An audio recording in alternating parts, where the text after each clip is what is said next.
We become what we think about most of the time. And that's the strangest secret. Earl Nightingale, American radio personality, motivational speaker, and author.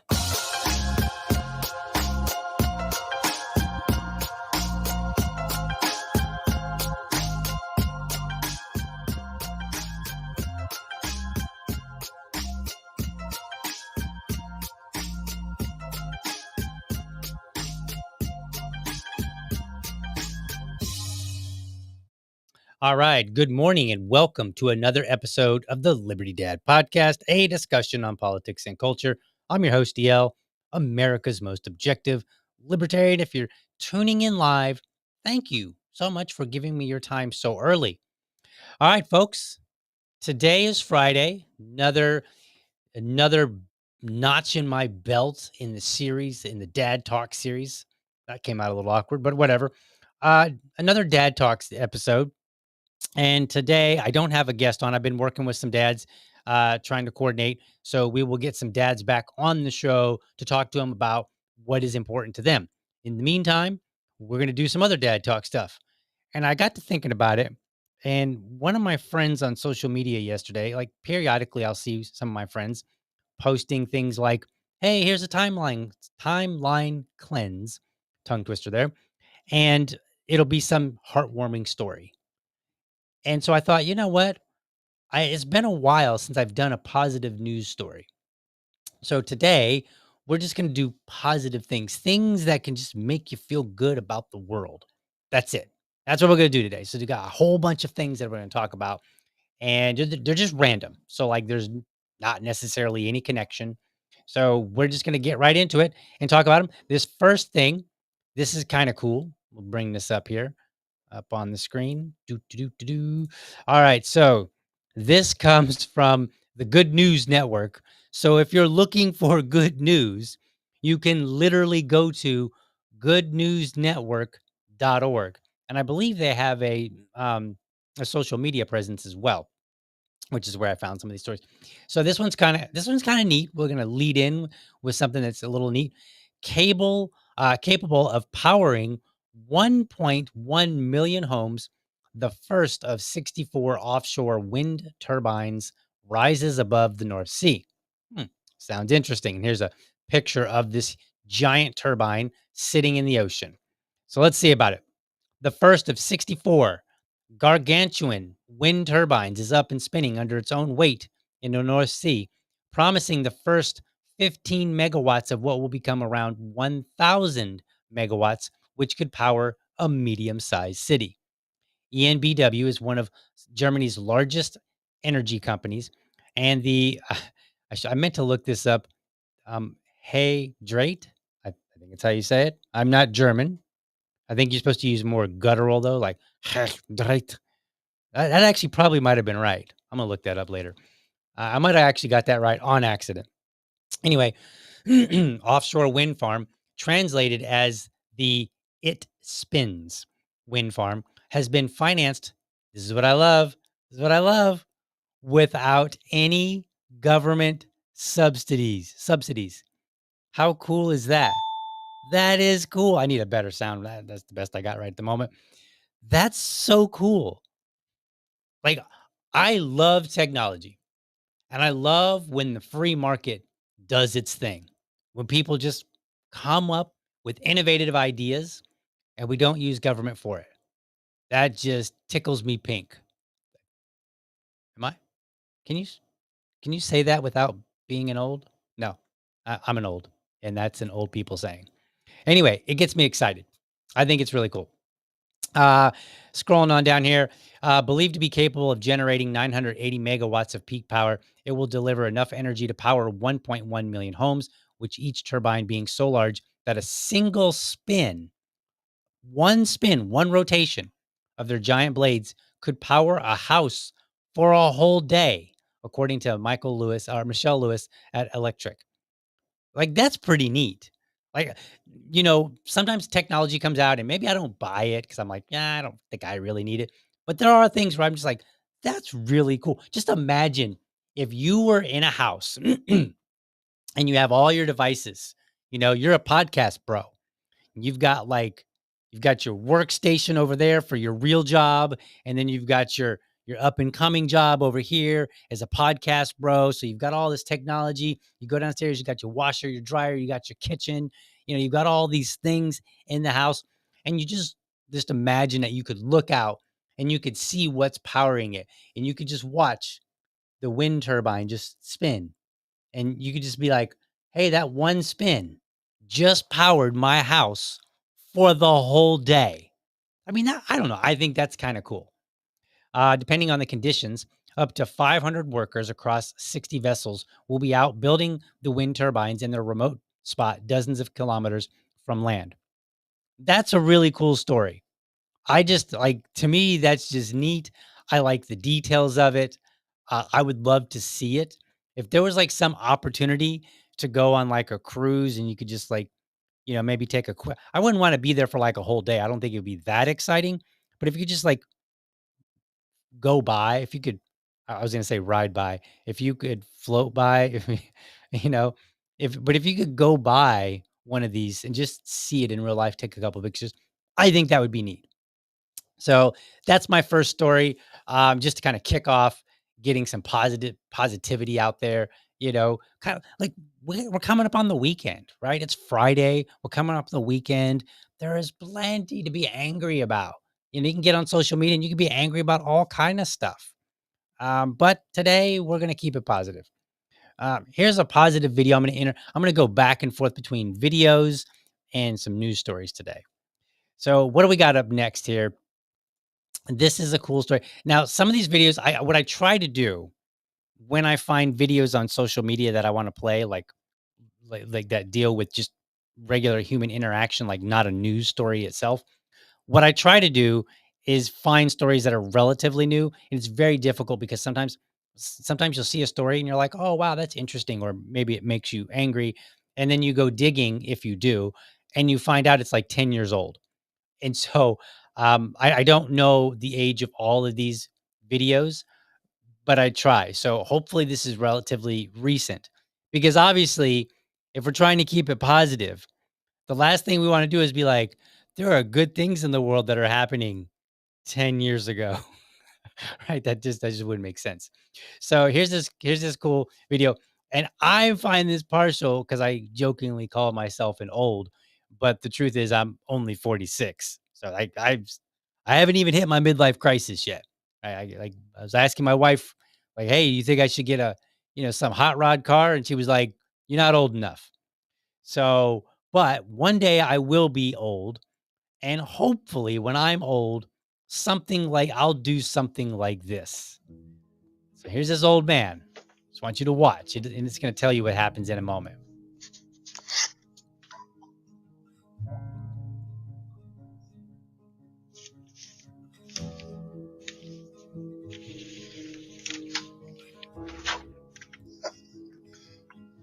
Hi.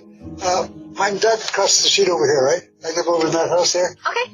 And there's an invite to a party on February 15th. Okay. But I didn't want to leave it in the mailbox because when you read He gives me this little invitation that literally looks like he used like some sort of like pen to then like make copies of these and give them out to all of our neighbors. And it says, "A celebration of winter, February 15th, 4 p.m. until the cops arrive." Until the cops arrive. He's literally 85. It says food and drinks will be there. Only bring a smile. RSVP to his email, and he gave his phone number. Love, Doug. Doug's winter party.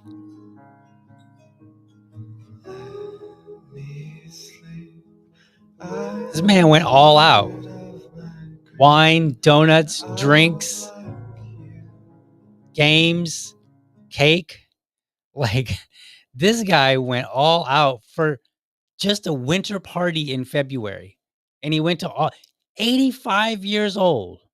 I mean, just think about that. Like, I tell people all the time, I'm like, man, I hope to live to be 100. And I so many times people will say to me, I don't want to be in a diaper, in a wheelchair, unable to feed myself. And I'm like, where, where in the world did I say any of that? I said, I want to live to be like 100, like George Burns 100. walking around with a stogie in my mouth. That kind of 100. Like George Burns, I think he lived to be 101. He was a famous movie actor, and he was a short guy too, like me. And he like I saw pictures of him like at 100 walking around with a stogie, a cigar hanging out of his mouth. And I'm like, that's the kind of 100 that I want to be. So this man, Doug, 85 years old, said, "You know what? I'm having a party." And he like hand writes invitations and goes to all of his neighbors and says, "Why don't you come to my party?" And it's going to be, I think he said 4 p.m. 4 p.m. until the cops arrive. Like, just think about that for a minute. Think about an 85-year-old man. Like, when I think of 85-year-old people, normally I think of somebody that falls asleep through the day. Like, my mother-in-law is 81, and sometimes she takes a little quick nap in the day. And that's cool. Like, you're 80 years old. Like, when I'm 80, I'm gonna take a nap whenever I please too. I'll I will be I will sit down on a park bench and just take a nap if I so choose, right? Like, that's my intentions when I'm 85. I'm gonna do a lot of things. I'm like, I'm 85. I'll do what I damn well please. I mean, I kind of do that already. So just imagine me as at 85. It'll be even worse. But I just think the idea of being 85 and deciding that you're gonna have a party and you're just gonna invite all of your neighbors, and then you're not even gonna say like, "Hey, just come to my 2-hour party." No, no. You're 85 and you're like, "We are partying until the cops show up, and that's when we'll shut down." Like, that's pretty neat. Like, I think that's kinda cool. And look, it's been a long time since I've been to a party when the cops showed up. The last one, I actually wasn't like, should I tell you all the details of this story?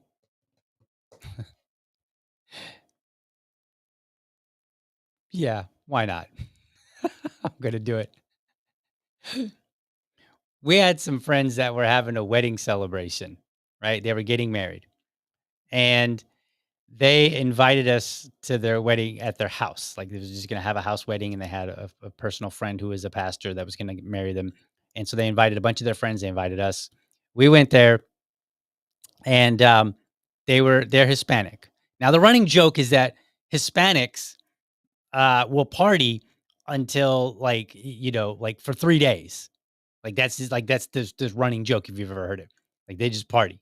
I think I first heard about it from Cat Williams years ago. He was telling a joke. He was like, "You can't go to a Spanish people party." He goes, "Because they'll party for like 3 days." You're like, "I'm tired." And they're like, "No, we gotta keep going." Right? So like, in my mind, I was kind of like humoring myself thinking like, "Man, this party's gonna go forever." Well, we ended up leaving early. And the reason that we left early is because we thought we were giving our son I thought I was giving my son lemonade, and it was not lemonade. I'll leave that to your imagination. He was fine. Uh, let me tell you, you want to talk about a dad who is spazzing out, reaching out to every doctor that he knows? Me.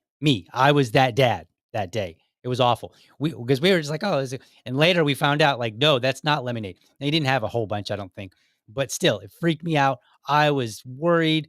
I couldn't sleep that night. I was doing everything I could to check on him. I'm like, "Tell me your ABCs. Talk to me. Do this, do that," and he's fine. He seems fine, but my mental state was not fine. So we ended up leaving early because I just couldn't. I couldn't anymore. So we left early, and we found out later that they partied literally until the cops showed up. It was like 11 o'clock at night, and the police showed up and was like, "Look, you got to shut this down." So, um, great for filling in on the stereotype there, but I think I have not been to a party in so long where the cops show up. So when I'm 85, hopefully I remember this story. I don't know if I will or not, and hopefully now hopefully I will be with my wife and we will both have a party until the cops show up. But I can tell you right now, just based on her behavior today in her 40s, she will not be awake if we stay up partying until the cops show up, because she will be like, "I'm tired, I'm going to bed," done, at like 9 o'clock. Like, that's just like that's how it works. So we'll see. But I think that was really cool. And I think it's really cool that the neighbor girl, who's a much younger girl, she felt, really warm inside for having been invited by her neighbor who lived across the street to the party, and it seems like she went because it's her video, and she had video of, the actual party. Well, maybe not the party itself, but at least some of the accoutrements that were there. So that was pretty neat. And so I think it's neat that number one, you had an 85-year-old that was, still kicking around and being able to have a party. And then not only that, he invited his neighbors, some of them who were clearly half his age or younger, and they even showed up. So that's really cool. To me, that represents a good neighborhood. Like, I want a neighborhood where if I'm 85 and I invite the 25 and 30-year-olds across the street to come to my party, that they're willing to oblige and come to that party. That's that is a good neighborhood. That's the kind of society I talk about this all the time. What kind of society do you want to build? That kind of society. That's what I want. I want something, one where, yes, my neighbors might yell at my son and say, "Don't make me call your parents," but at the same time, they'll invite you over for a party, and you will go. That's the kind of society that we should be looking for. What's next up on here? So let's go to this next news story here. This one, this one's a bit weird. Well, kind of weird, but it's definitely not something that you're gonna see me doing.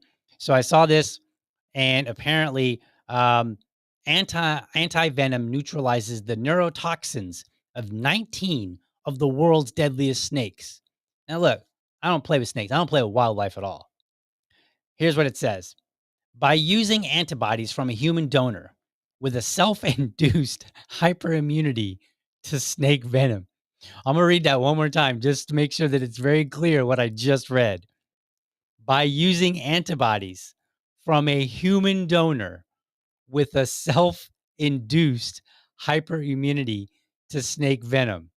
Okay? We're already starting off in an area. Don't come to me for antibodies for snake venom. I promise you, I got zero in this body.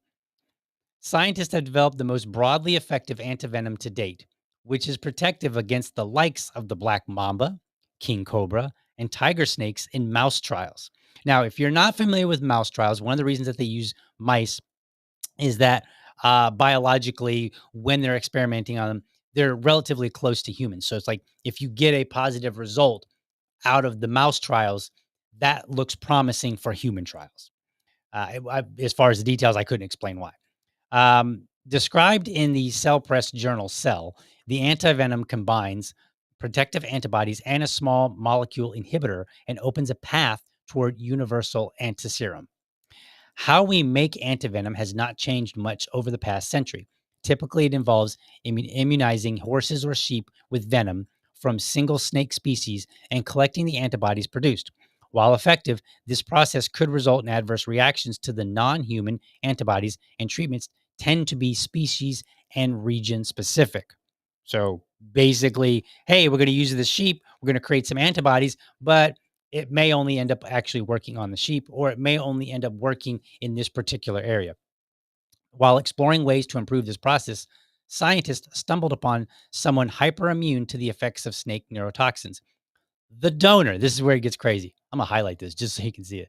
The donor, where for a well, there, for a period of nearly 18 years, had undertaken hundreds of bites and self immunizations with escalating doses from 16 species of very lethal snakes that would normally kill a horse. He's, I assume he let snakes bite him or did it on purpose. I don't know. Maybe he was just a snake handler and that just came with the territory. But 16 species of snakes bit this person for 18 years. And they were like, hey, why don't we get some antibodies from this human? After the donor, Tim Freed, agreed to participate in the study, researchers found that by exposing himself to the venom of various snakes over several years, 18 years, um, researchers found that by exposing him, I'm sorry, he had generated antibodies that were effective against several snake neurotoxins at once. What was exciting about the donor was his once in a lifetime unique immune history, says Glanville. Not only did he potentially create these broadly neutralizing antibodies, in this case, it could give rise to a broad spectrum or universal antivenom. To build the antivenom, the team first created a testing panel with 19 of the World Health Organization's category 1 and 2 deadliest snakes across the elapid family, a group which contains roughly half of all venomous species, including coral snakes, mambas, cobras, taipans, and kraits. I've never heard of a krait. I'll have to look that up later. Next, researchers isolated target antibodies from the donor's blood that reacted with neurotoxins found within the snake species tested. One by one, the antibodies were tested in mice and envenomated from each species included in the panel. In this way, scientists could systematically build a cocktail comprising a minimum but sufficient number of components to render all the venoms ineffective. Like, that's really cool. I don't need to read the whole thing. You get the gist. The gist. I was gonna say drift and gist at the same time happens. So that's pretty cool. Now, again, don't ever like. I don't play with snakes. Okay. In fact, let me tell you a snake story. Before COVID, I worked in an office, and my wife called me up one day, and she was very distraught. And she said, "I'm in the car. I'm in the garage," and or maybe she was in the house. I can't remember exactly, but she had went out in the garage and she was afraid because she heard a snake. She was like, I heard a snake rustling around. And so I was like, okay. And at the time we had a dog, we had a hound dog named Daisy. And I was like, well, just take Daisy out on the leash and just let her snoop around in the garage. And then she'll basically chase the snake out. Right. And so I was like, yeah, that'll be fine. Cause I'm like 20 minutes away. So I get off the phone and I'm sitting there and I go back to work. And then I was like, wait a minute. And I was like, did, and I was trying to think of what she said. And I was like, did she say rustle around or did she say rattling around? And so I was like, I better call her back. Now, here's why. Number one, my wife's Asian, but her English is pretty solid. However, sometimes she uses an incorrect word, or maybe she'll. What's very common is she'll drop articles, a, the, and then tenses. She'll get them wrong because in her native language they don't have tenses and they don't have articles, so she will drop them from time to time or use the wrong tense. And then sometimes she just uses the wrong word, and that's fine. So I was like, did she say rustle or rattle? Because I was like, that's a big deal. So I call her back and I'm like, all right, listen, you need to be very, very clear to me. When you called me, did you say rustle or rattle? And she was like, well, and I think she said, and she ended up saying she said rustle. Because I was concerned because I was like, if you said rattle, if you heard rattling, like do not go in the garage. Right. It's one thing to like use the dog to chase out a snake.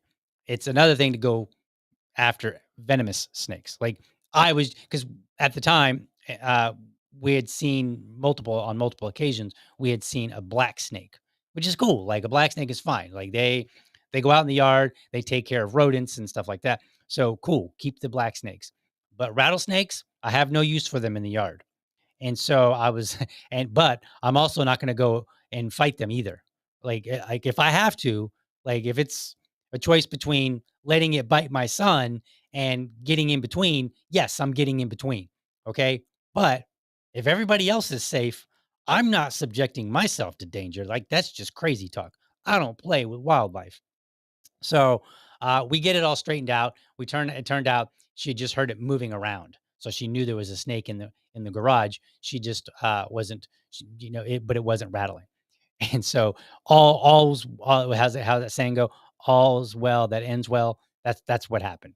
So, but yeah, I think this is a really cool story that not only somebody.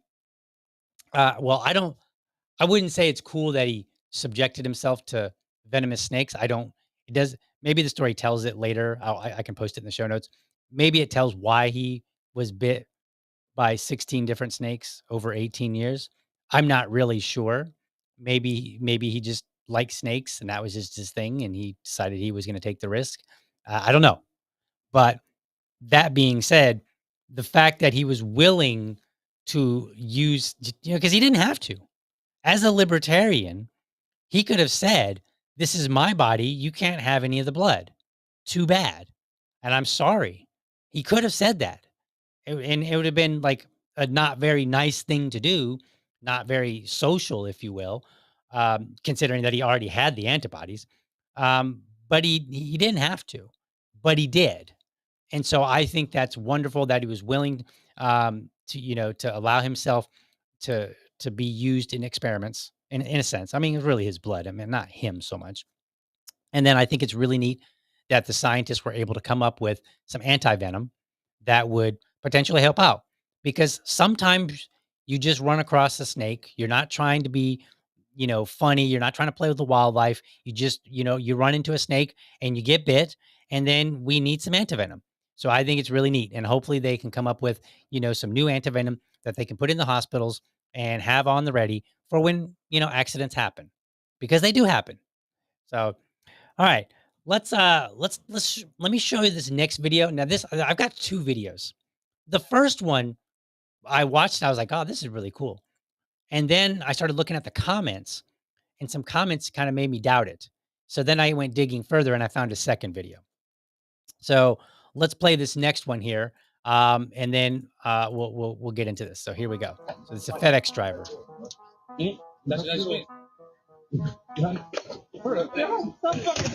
Like, this is crazy. Like, they're trying to take the package out of his hand. And the FedEx driver looked like he's playing football.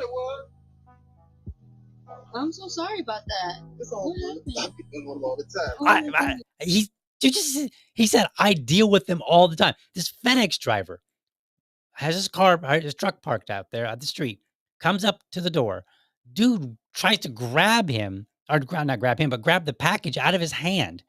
And he's like ducking and dodging like he's playing football, And I'm like, what like, I was really surprised. I was like, I didn't know people did that. And it gets crazier here in just a moment. Like, that's cool. I like this. I like the fact that this guy was like, "I am delivering this package, and I'm not gonna I'm not gonna give up this easy." Right? If you're gonna get this package, you're gonna have to earn it. Like, that earns my respect a lot. Now, where it gets a little bit crazy is, I was reading in the comments and somebody said that driver got fired because it's FedEx's policy to not intervene, to, like, basically let people take the package. And I was like, and I kind of get it, right? On one hand, you don't want your drivers getting into fistfights or getting into a dangerous situation over a package. Better to protect yourself than to worry about the package. On the other hand, as a consumer, if I am like, I'll tell you right, like, that in that video, it seems like it was a woman. If it's me and I see somebody try to grab a package out of the FedEx driver's hand, I'm gonna bust out there and I'm gonna go and help him. Because I'm like, especially if he's trying to make sure that that package gets to me. Well, in that case, you deserve my help, man. So I'm definitely gonna go and help you. Um, but I was really curious, so I started searching. I was like, all right, is this true? Did the FedEx driver get fired? Because then that would kind of kill the whole story, right? Like, I would be like really upset, like, oh man, I can't use this story now on a positive day. Well, it turns out, from what I could tell, FedEx does not have that kind of a policy, though they do kind of encourage their drivers to not get into an altercation, which makes sense. Like, you don't want your drivers getting hurt on the job, because then they can't deliver the rest of the packages. It creates a big mess. So I totally get it. On the other hand, like, people will appreciate, like, any person that's ordered a package, and if they watch that scene that we just played, if they watch that, they're going to be appreciative. I'm like, "Thank you. Thank you so much for getting this package to me." So in the process, I came across this news clip, because now at first I'm thinking, okay, this is a one-off, right? Like, I knew there were porch pirates, and I know that they go out and they will take a package right off your porch. I get that. But this one story, I thought, okay, maybe somebody was being a little bit brazen, and this doesn't happen that often.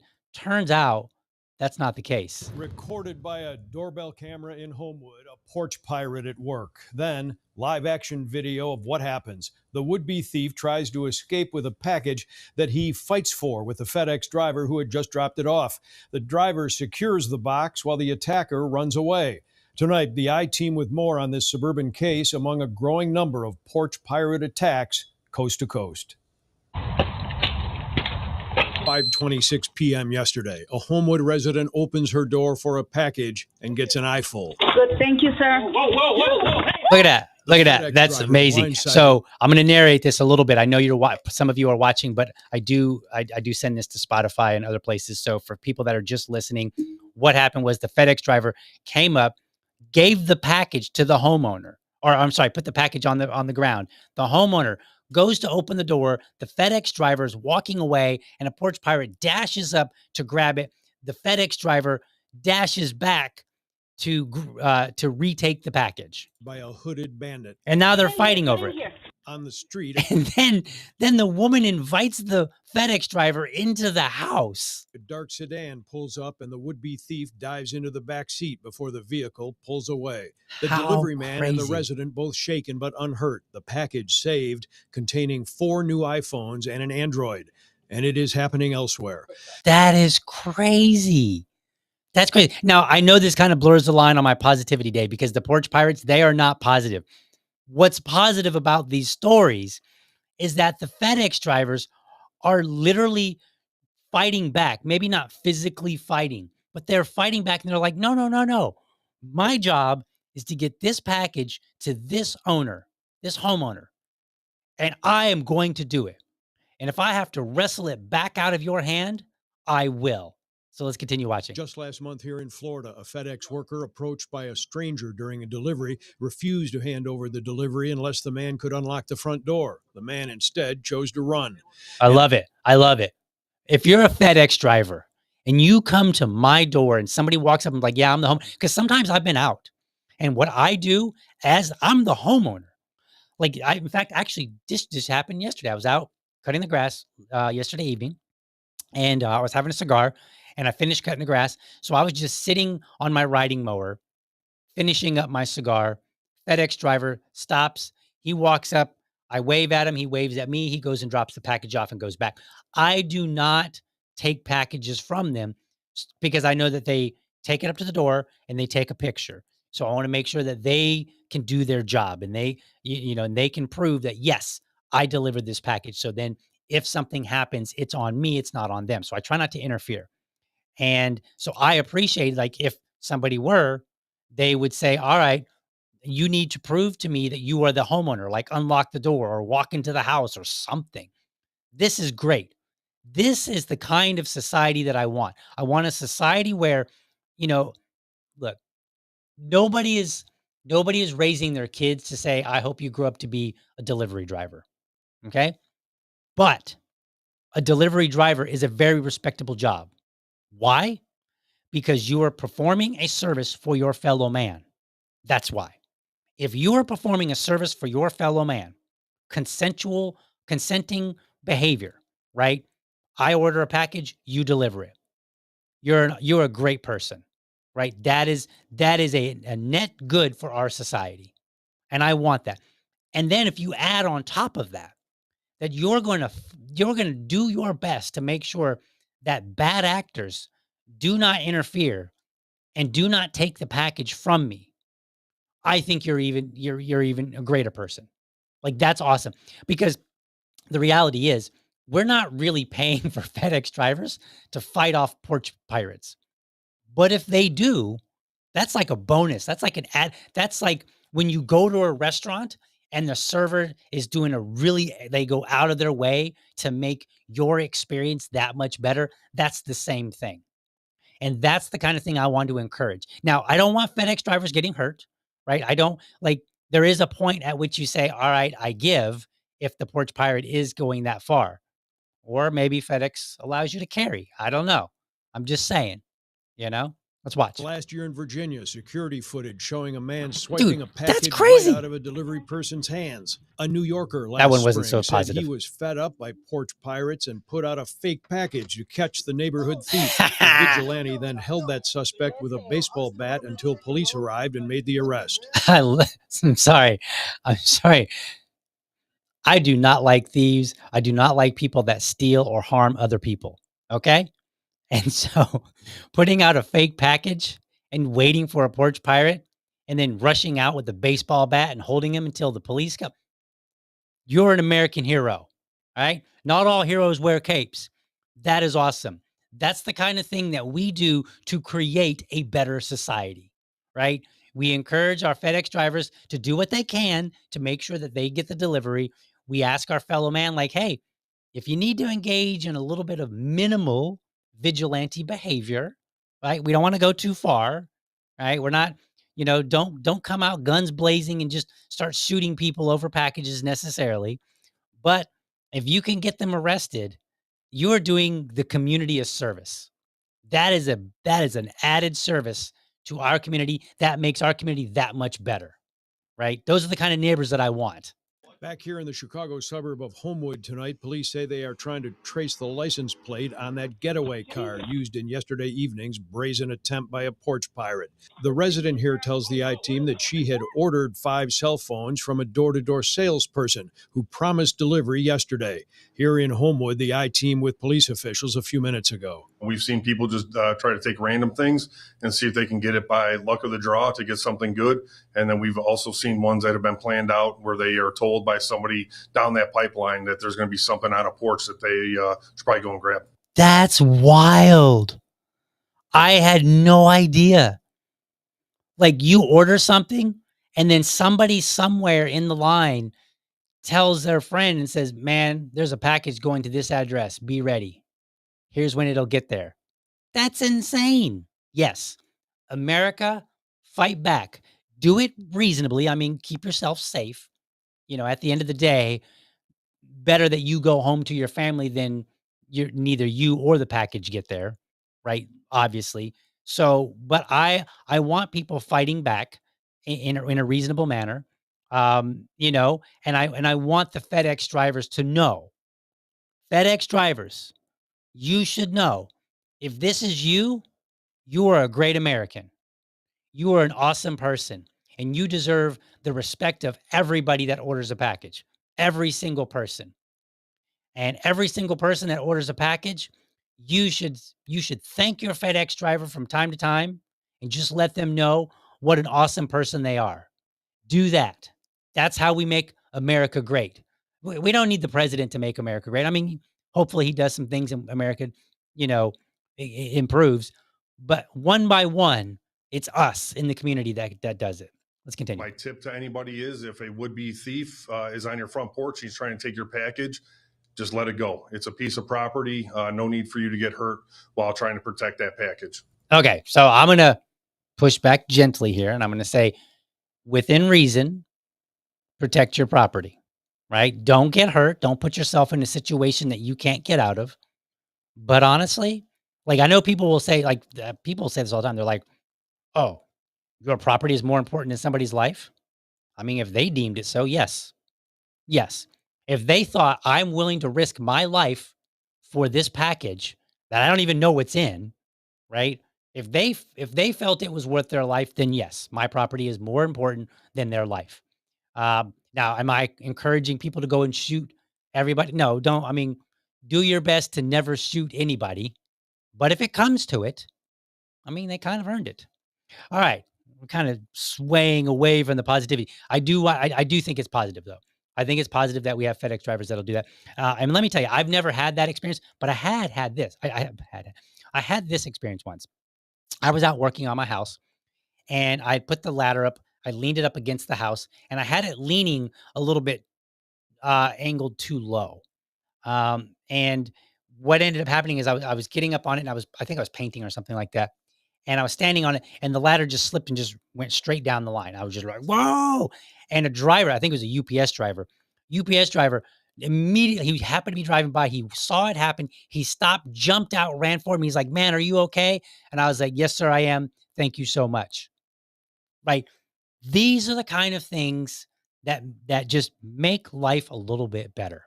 When people are looking out for each other, whether it's a porch pirate stealing your package or whether it's a foolish homeowner not properly putting up a ladder and then falling. And luckily, I didn't get hurt. Like I was standing and it just literally, it was almost like I did it for show, right? Like I didn't, but it was all because it was like it went down. I was still standing on it when it hit the ground, right? Like that's just so. But it was just my negligence. But yet the UPS driver was still looking out for me. That's awesome. You deserve medals or something. All right, let's see. What do we got another story here, and I'm going to show you a video of my own. All right. So let's go back to these stories. So we got another news story here. So I think this is kind of cool, and I was not aware of this. So in COVID, they shut down schools, right? They sent everybody home, and they did this remote learning. A lot of people were like, "Hey, this is going to cause problems for many reasons." And the powers that be, they wouldn't listen, yada yada. And so then we came out of COVID, and then we started hearing about stories, a bunch of stories about how kids were behind in school and all these other problems, right? So turns out there is a way to combat that. So if you are a parent that's dealing with a child that got behind, or in some way, the fact that they were not interacting with other children for their education, whether it be a private school or a public school or what have you, um, check out this story. So it says the benefit of music education on the well-being of children in a post-COVID world. A new publication by a University of Adelaide researcher highlights the benefits of music education for child development and well-being, particularly in a post-COVID-19 landscape of disrupted social connections and networks. Dr. Emily Dolman, head of music education and pedagogy at the University of Adelaide's Elder Conservatorium of Music, has published a new research chapter that outlines her investigations in new research and possibilities in well-being education. My research implores the ways music education provides a valuable means to counteract the negative impact of COVID-19 upon school communities by strengthening their social cohesion and community. Sustained, high quality music education can also improve the cognitive function of children and increase their well being. Students across Australia, not across, students across Australia experienced significant disruption to their learning during the COVID-19 pandemic, which also disrupted their social networks and usual means of face to face connection. This has unfortunately led to a documented rise in anxiety and depression and a reduction in attention span, said Dr. Dolman. In a post COVID landscape, my focus has turned to finding solutions that can renew and strengthen children's sense of community within their school and peer networks. Music ensembles, both my reading skills today. I was never good at reading out loud in school. I always hated it. Now I'm trying to do it like on a regular basis. Music ensembles, both instrumental and choral, are proven to strengthen social cohesion and community. Music has also proven potential to alleviate anxiety and depression and provide emotional release and comfort. I think that is a wonderful thing to have learned. Now, we could argue about COVID and what should have done and what was done and all that good stuff. But at the end of the day, we are where we are. We now have to deal with the aftermath. End of story. Like I used to mentor teens and I worked with people that were economically disadvantaged. And one of the things that I found in poorer communities, if you will, is that there's a lot of this. It's not my fault. It's not my fault. And I would always say like, yeah, maybe it's not your fault. In many cases, it probably is. But let's say that it's not your fault. You still have to deal with it. And so in this particular case, yes, in my opinion, COVID-19, the way it was handled was very terrible. But we're here now. So what do we do? How do we deal with this? Well, we can start giving kids music lessons. And it turns out there's plenty of resources. You can go online and find music resources, right, to help your child learn. Now, yes, you may not have access to instruments. And that's a different problem to solve. But right now, I want to point out that the value here that we are learning is that not only does music have a benefit cognitively, which we already knew, that wasn't something that we knew, but and what I didn't know was that it has a value add um, for anxiety and depression and disorders.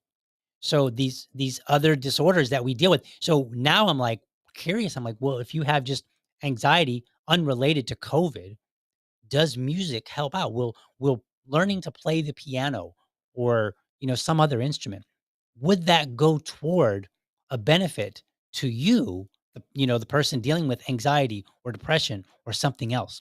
And if you think about it, like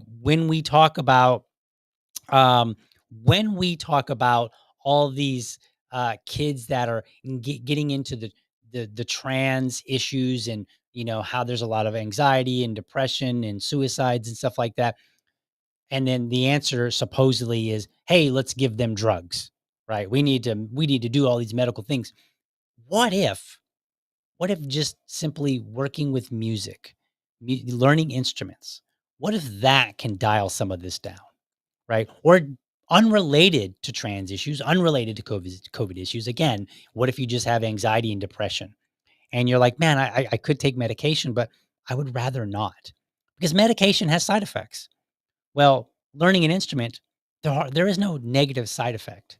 It's not like people are like, man, you learned the piano, but you got to deal with this problem, with your brain or your heart. No, it's just a complete value add.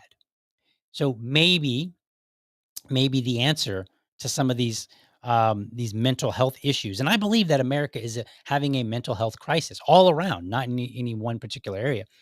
Maybe the answer is more music, right? Not just listening to music, but actually participating and learning about music and learning to like play the piano or play the cello or the drums or whatever, right? Just picking it. There's so many instruments out there. Pick one, right? And so maybe that's the answer. And maybe the answer is that as a society, we figure out ways without the government to help other people learn instruments and learn to play music. And by doing so, number one, we increase our social connections. And number two, we might even be able to benefit our fellow man in an area that we might have otherwise had to use medication for, right? Or maybe they still use medication, but now the medication they need a smaller dose, a lower dosage, or maybe the medication was doing somewhat okay, but there were still some problems, and so maybe music can come in and fill in the gap there. There's any number of ways where this could be a benefit.